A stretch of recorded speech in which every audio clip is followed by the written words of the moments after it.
जेव्हाही आपल्याला कुठे स्टेजवर बोलण्याची वेळ येते, तेव्हा आपल्याला घाबरायला होतं. आपले पाय थरथर करायला लागतात.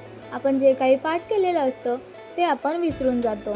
समोरची गर्दी पाहून काय बोलू हेच समजत नाही. याला स्टेज फिअर असं म्हणतात. स्टेज फिअर म्हणजे काय हो? स्टेजवर गेल्यानंतर आपल्या मनात असे विचार येणे की, अरे मी काय बोलू? माझ्या पुढे एवढी मोठी लोकं इथे बसलेत. माझ्या बरोबरची बसलेत. सगळे माझ्याकडे बघतायत. मी काही चुकलो तर मग हे मला हसतील, असे वेगवेगळे विचार येतात आपल्या मनात आणि कॉन्फिडन्सच संपून जातो आपला. मग आपण घाबरतो, मग बोलताना अटकतो आणि असं झाल्यामुळे आपली स्टेज डेअरिंग संपूनच जाते. मग आपण कधी स्टेजवर जाण्याचा विचार करत नाही. म्हणून स्टेज डेअरिंग वाढवण्यासाठी आधी समजून घेतलं पाहिजे स्टेज डेअरिंग म्हणजे नक्की काय, कशामुळे आपण स्टेजवर बोलू शकत नाही आणि आपण ते घालवण्यासाठी स्टेजवर नीट बोलण्यासाठी नेमकं काय करायचं, हेच आज आपण समजून घेणार आहे. जेव्हा आपण आपल्या घरच्यांशी बोलतो, मित्रमैत्रिणींशी बोलतो, तेव्हा आपण पूर्ण आत्मविश्वासाने बोलतो. तेव्हा आपल्याला काहीही बोलायला सांगा, सहज बोलून जातो. पण जेव्हा स्टेजवर बोलण्याची वेळ येते, तेव्हा आपण नीट आत्मविश्वासाने बोलू शकत नाही. म्हणून मी तुम्हाला अशा काही ट्रिक्स सांगणार आहे, ज्यामुळे तुम्ही स्टेजवर न अटकता न घाबरता आत्मविश्वासाने बोलू शकता. तर चला तर मग सुरू करूया.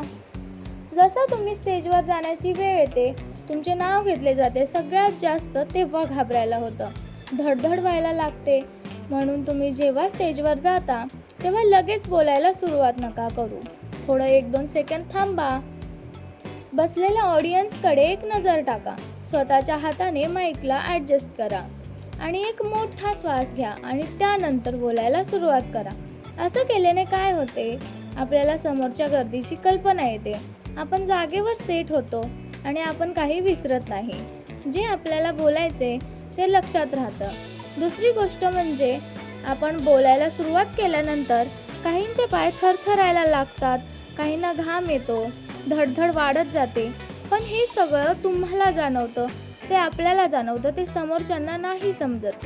तरी आपल्याला घाम येतोय, जरी आपले पाय थरथर करतायत, तर ते त्यांना नाही दिसत. म्हणून असं होत असताना होऊ द्या, त्याच्याकडे दुर्लक्ष करा आणि आपण जे बोलतोय, पुढे काय बोलायचं आहे यावर लक्ष द्या.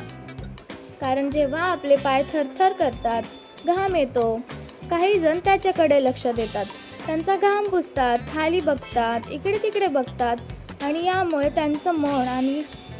त्यांच्या मनात वेगवेगळे विचार यायला लागतात आणि जे बोलायचं असतं तेच नेमकं विसरून जातात आणि म्हणून ते अटकतात.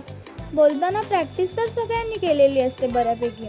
आजूबाजूला ज्या गोष्टी घडतात त्यामुळे ते अटकतात बोलताना. त्यामुळे असं ठरवा की पाठ केलंय ना तेच बोलायचे, बस बाकीकडे मी लक्ष देणार नाही. मग मला जे होतंय ते होऊ देईल, असा विचार मनात ठेवला ना तर तुम्ही कधीच अटकू शकत नाही. पहिला 1 मिनटं तुम्ही जे पाठ केले ना ते बोलून गेलात ना, तर मग कितीही वेळ असू द्या, तुम्ही आरामात स्टेजवर बोलू शकता. एकदा जर आपल्याला समजलं की मी न अटकता बोलू शकतोय, तर आपला कॉन्फिडन्स वाढत जातो आणि आपण न अटकता अगदी निर्धास्तपणे बोलू शकतो.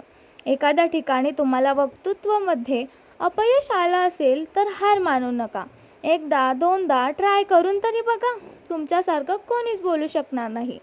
म्हणून स्टेजवर जाऊन बोलण्याची एकही संधी सोडू नका. व्हिडिओ आवडला असेल तर लाईक करा, शेअर करा, सबस्क्राईब करा.